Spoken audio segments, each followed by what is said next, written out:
Hey guys, welcome to Punky's World. Before I start the main topic of the video, I just want to take a minute to say happy birthday, Jenny May. Jenny May is my cousin. She is 12 years younger than I am. She was always my baby. From the time she was a baby, she was my baby. I used to carry her around with me. Oh my gosh, she was a sensitive soul. Her dad had to go all the way to Canada for his knee surgery, and I remember her sitting sadly looking out the window. Oh, it was awful. But she recently moved to Florida with her sister and her sister's wife. No comments on that, please. I will not tolerate any anti-LGBTQ blah blah. It's too many letters. No, any anti-LGBTQ plus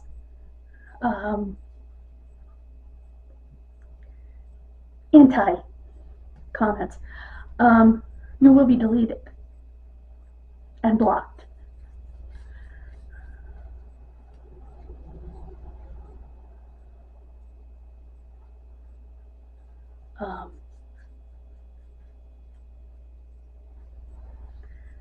Thank you so much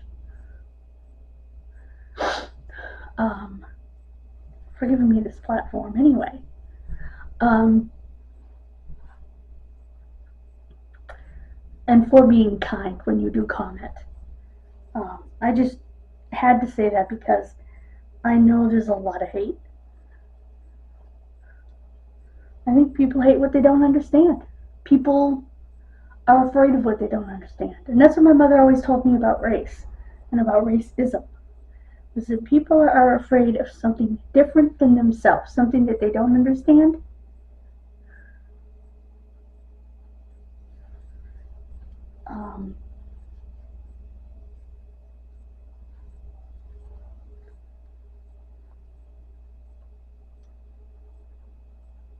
Even if you don't understand something, why would you hate it? I mean, I do understand in a way because I hate math. Because there's a lot of operations in math that I don't understand. You know, so I do get that. But I don't understand hating a group of people for what they are, whether they be black or Asian or, you know, Indian or American Indian or LGBTQ plus.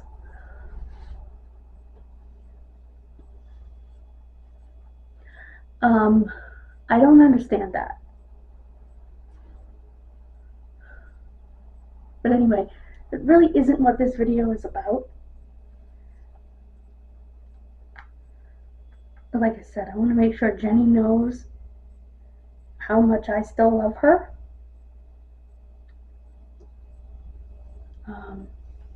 She'll always be my baby.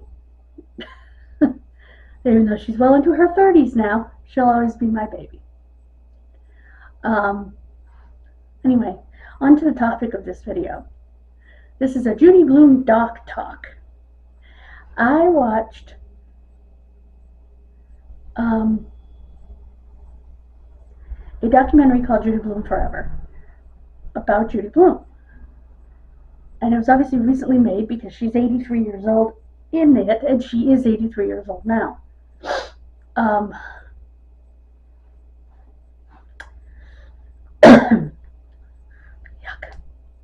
Smells like oil. And a couple of the girls they had on there were girls that had had pen pal relationships with her. I wrote to her via email, and I got an email back from her. I saved it. I don't know if it's on my iCloud or if it's somewhere else, but I saved it in my saved mail. And I believe I printed it as well. Lord knows where that went. And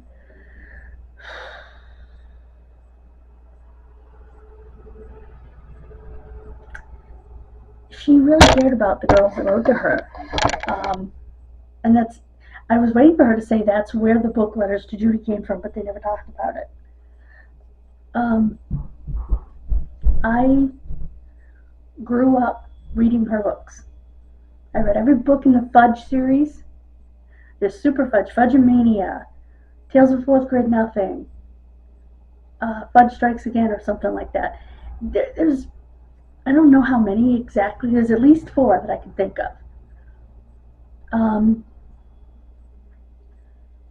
I believe I've read I Dear God, It's Me, Margaret.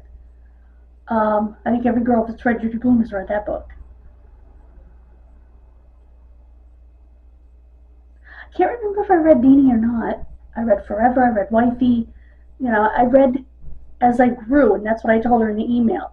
Your books grew with me. And they really did.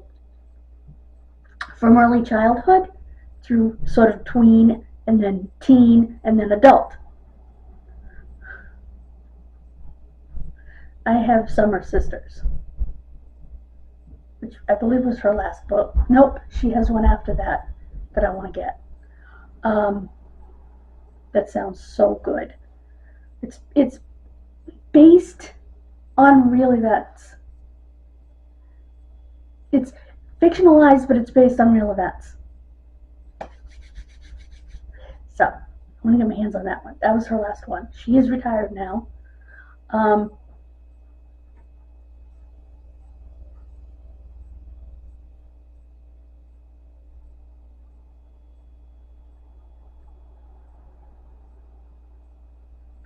I would love to go to her bookstore. I bet I could get Letters to Judy there. You can get any one of her books there.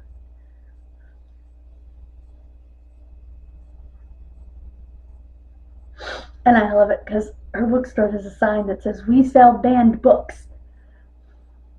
She's fought against that her whole career because some of her books were controversial, because she was very open about teen sexuality, about the natural things that, how do I say this on YouTube?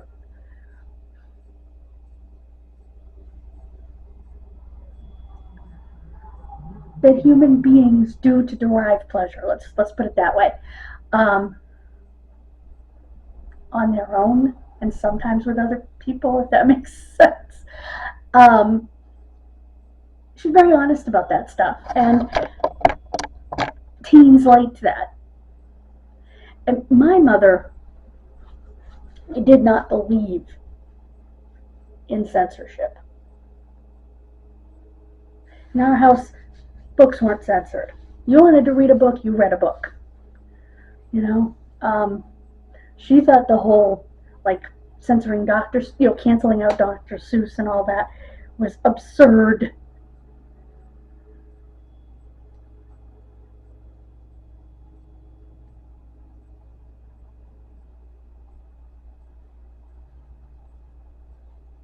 Her bookstore, by the way, is in Key West. Actually, Miami Beach, maybe, but it's down there. If I ever get to go visit my cousins, now that would be a fun road trip with Renee. I would want to go down. Ugh, to think that she might be there and I might get to finally meet her, I would cry. I would so cry.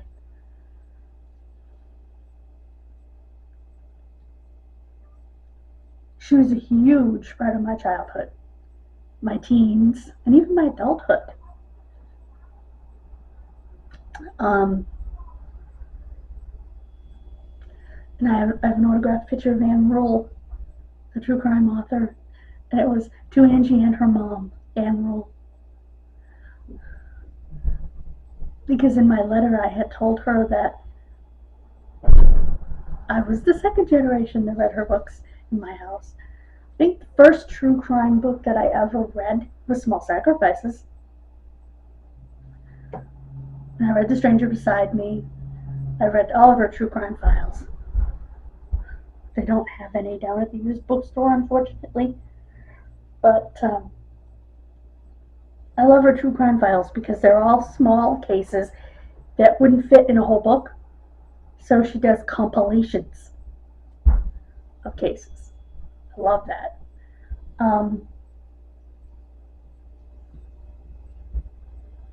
Her daughter is also a writer. In the case of Judy Blume, she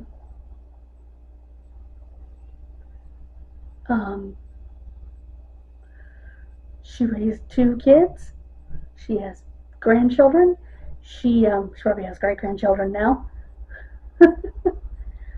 She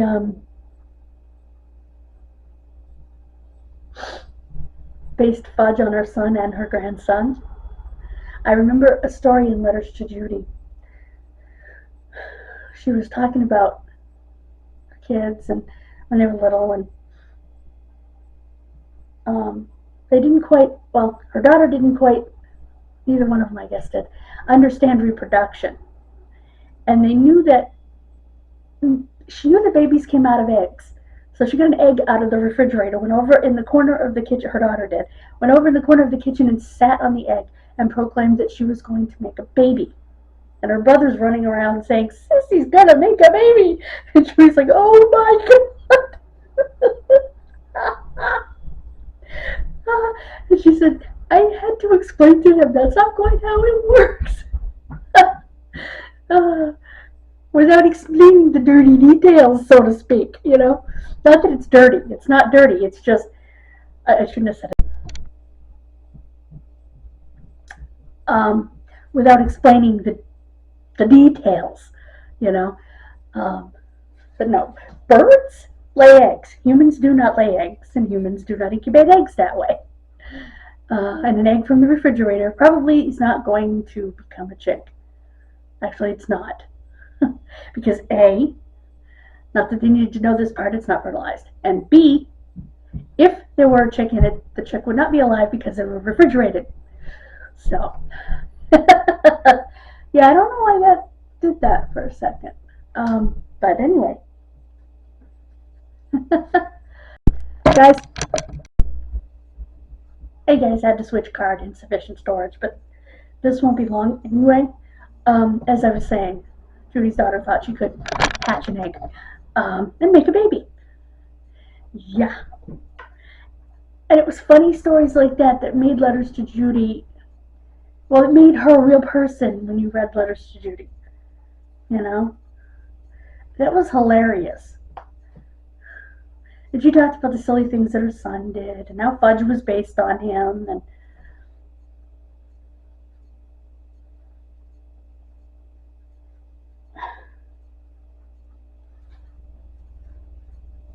it's awesome. Truly awesome.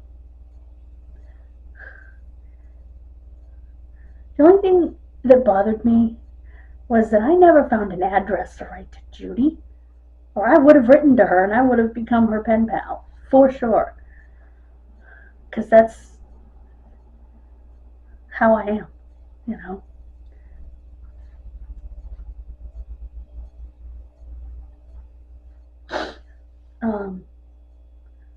But she helped so many kids through so many difficult situations.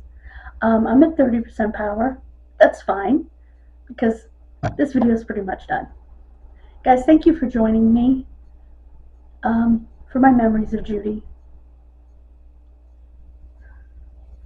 That lady touched so many childhoods, teen, tween, adulthoods that she has no idea. But she keeps boxes, file boxes, like banker's boxes, of the letters in order, like by letter, you know, by letter of the alphabet, from all her fans. It's a whole room. It's amazing. So if you get a chance, please watch that. I'll try to put a link. Again, it's called Judy Blume Forever. Thank you for joining me. God bless you. Have a wonderful rest of your day. I will see you tomorrow. I'm going to get these videos up. Bye, guys.